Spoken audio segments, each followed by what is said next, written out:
Usually I have something witty to say and to open the show, but today is a different type of day. I'm sure everyone, has heavy hearts this morning after watching everything that happened last night in the Monday Night Football game, and there really isn't any more to say than what's already been said. So we'll just continue and talk about some NFL awards today, and of course, DeMar Hamlin and his family are in our thoughts, and hope everything's okay. But yeah, it was just really hard to watch last night, and again, I don't really think there's much else to say than that already hasn't been said. Yeah, I'll just make a quick note here. Kudos to Sean McDermott, Zach Taylor for stepping in, really kind of saving the NFL from itself, and the players for stepping up and basically doing what was right. And we send our thoughts and prayers to he and his family. Again, there's nothing you can say outside of just what's already been said. So we wish the best to everybody. And yesterday, you never expect to see that when you're watching an NFL game, and yet we know the dangers that come with it and the risks that come with it. But when something like that happens, you're not prepared. Yeah, and kudos also goes out to the Monday Night Football crew, who I thought did a tremendous job of dealing with an impossible situation, and the crew that went to cover it afterward, Ryan Clark, I thought was phenomenal as well. So, with that being said, we'll continue on with the show. Johnny, we are into the last week of the NFL regular season, and this is when, some odds get taken off the board on who's going to win. Yeah. There's only 4 available on the DraftKings Sportsbook app right now because I think the other ones are pretty much locked up. But what are you seeing in terms of odds for player awards coming down to it? Well, I can tell you an odd right now that's pretty egregious, and I can't believe it's this low. If the Seattle Seahawks win this weekend and the Detroit Lions win, the Seahawks are going to the playoffs. And they've got heavy favorites for Rookie of the Year, Comeback Player. We'll talk about all that. Pete Carroll is 10,000 to 1 to win Coach of the Year.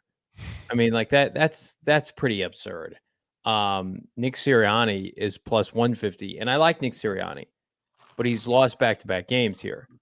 So there are a couple different options here. Brian Daboll plus 300. I feel like he should be the winner.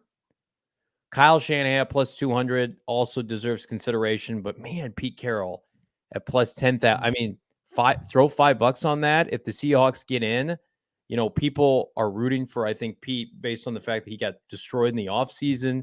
Shane, you follow that team. It's interesting. We look at coach, rookie, comeback. The Seahawks kind of have their imprint on all 3 of those. So if you want to homer and maybe even parlay those 3, but I am fascinated to see, because I think we've had so many outstanding coaching jobs this year outside of Arizona where it's like, yeah, that guy deserves it. And that guy, and that guy, and that guy. Dan Campbell, if he gets in.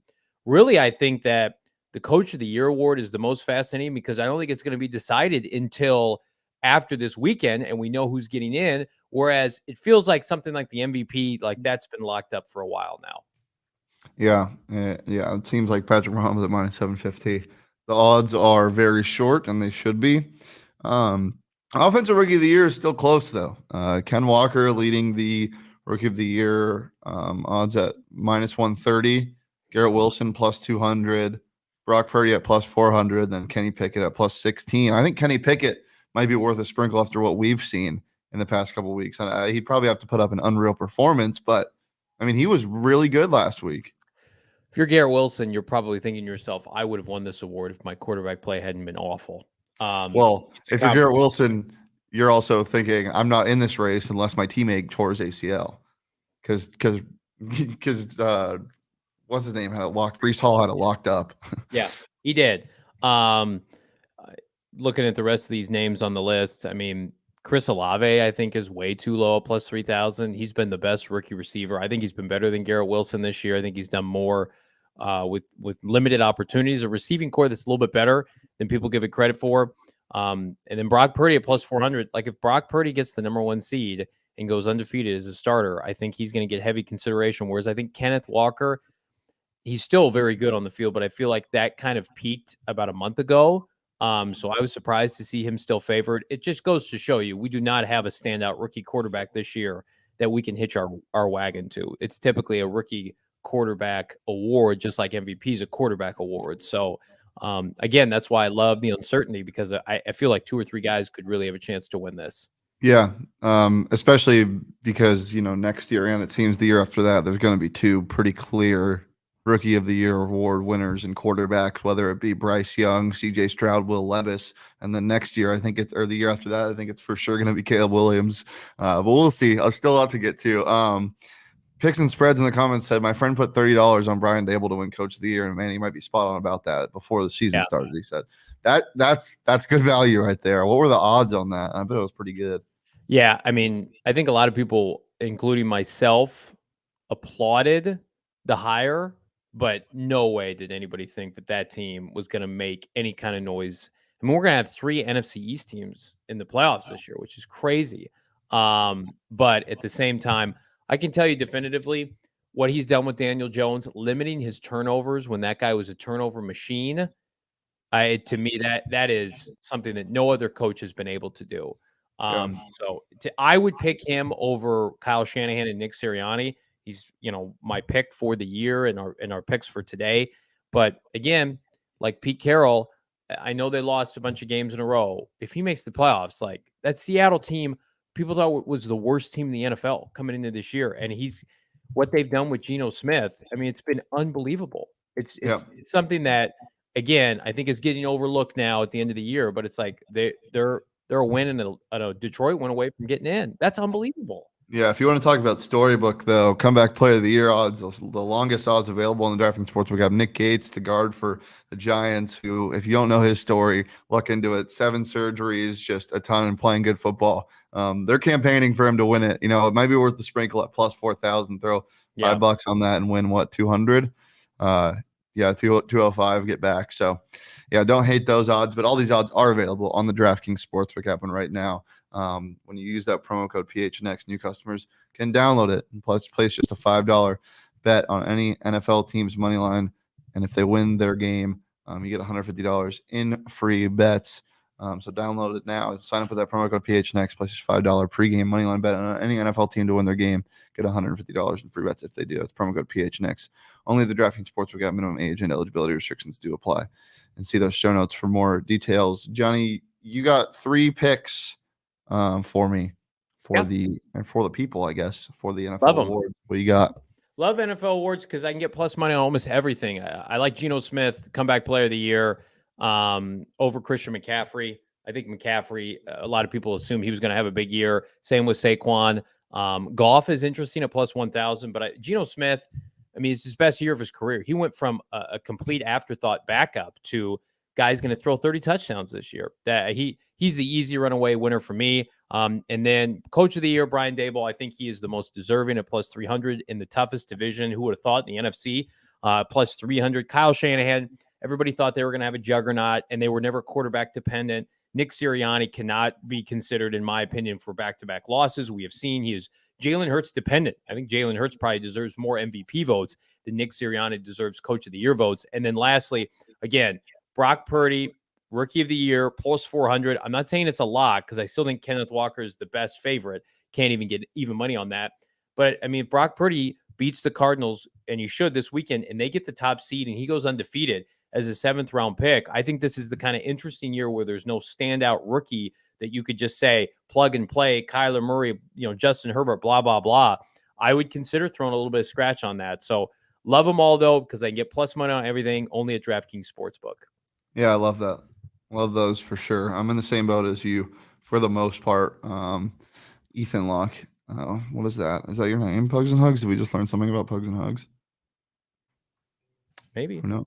I like kind of the mysterious nature of Pugs and Hugs. Yeah, there's a lot of mysterious people in our chat. All right, let's get into my picks for the awards. I'm with you. I'm with Geno Smith, plus 175. And Ken Walker, I get what you're saying with how it's kind of disappeared, but it's because of injury. Right. He had a really good showing last week. I think he can have a really, really good showing against the Rams in Week 18 to kind of lock that up at minus 130. And then, yeah, I don't think Nick Sirianni is as deserving as a lot of these other coaches, but he's going to have one of the biggest turnarounds of any of these guys in terms of pure wins and losses. I think he wins it still, plus 150. I'm taking most of the favorites here. I think it's pretty much locked up at this point. And I think all of these guys have pretty favorable matchups going into week 18. I love it. I love the mindset for Seattle, because even if you lose this week, and I do think they're going to win, but even if you lose, like, your season was a roaring success. You've got building blocks all over the place. I do think they should draft a quarterback at some point this upcoming April, but that's not an indictment on Geno Smith. I think, they're in a position where, man, they've got some money to spend. Be interesting, because Geno, I think, isn't he a free agent? He's probably due a little bit of a pay raise. Yeah, he's going to get paid. I just don't want anybody but Bryce Young if I'm the Seattle Seahawks. Look, CJ Stroud is just a little too inconsistent for me, and Will Levis is, you might compare him to Aaron Rodgers, Josh Allen. He could be fun. I don't believe in it. I don't know what your plan is, because you're not going to be bad enough to get Caleb Williams next year. So, yeah, I think this might be the year. Do you like CJ Stroud as a prospect coming into the NFL? I do. I like him. I think I like him more than your boy. I'm not at that point yet. It's probably like 60-40 Bryce over CJ, but I watch these younger quarterbacks, and by younger, I mean smaller quarterbacks, get hurt. Kyler's gotten hurt, right? What's happening to a banged up, right? Even Teddy Bridgewater, who's gotten banged up his entire career, he's undersized. I don't know. I look at Bryce Young, Shane, and I think about the fact that he's got all the attributes other than his physical statures. He's smaller, and that would concern me. Whereas CJ Stroud, I think you can have a little bit more grace with him and let him grow into a pocket passer with his mobility and with his ability to kind of make plays on the move and take some additional hits that maybe Bryce Young could not take. So I think it would be a mistake by Seattle to pass on CJ Stroud. But I also think, Shane, they have the ammunition, if they love Bryce Young, to say, hey, Houston, come back a couple spots here, still get a quarterback that maybe you like, and let us go get their guy. Yeah, I don't discussing too. I don't think the Texans would do that. We'll see. Who knows? But we don't know who they love. We don't know who's going to be coaching their team, GMing their team next year. They got rid of that lunatic Easter Bay out of the building. So it's going to be one of the more interesting draft seasons, especially if the Cardinals are able to get a top 3 pick. Yeah, and those odds are already available in the DraftKings Sports we got for the 2023 NFL Draft. First overall pick, Bryce Young has the shortest odds at -120. But CJ Stroud right there at +200. Will Anderson +700. Jalen Carter, and then Will Levis. Anthony Richardson is still in the top 6, and I just don't understand. I really don't. He is not a first-round pick to me. He's just not. He's going to be Malik Willis fell, and everybody loved Malik off the field, and I still think he can be serviceable. He's not Malik Willis as a prospect. Yeah. Anything else before we get out of here, Johnny?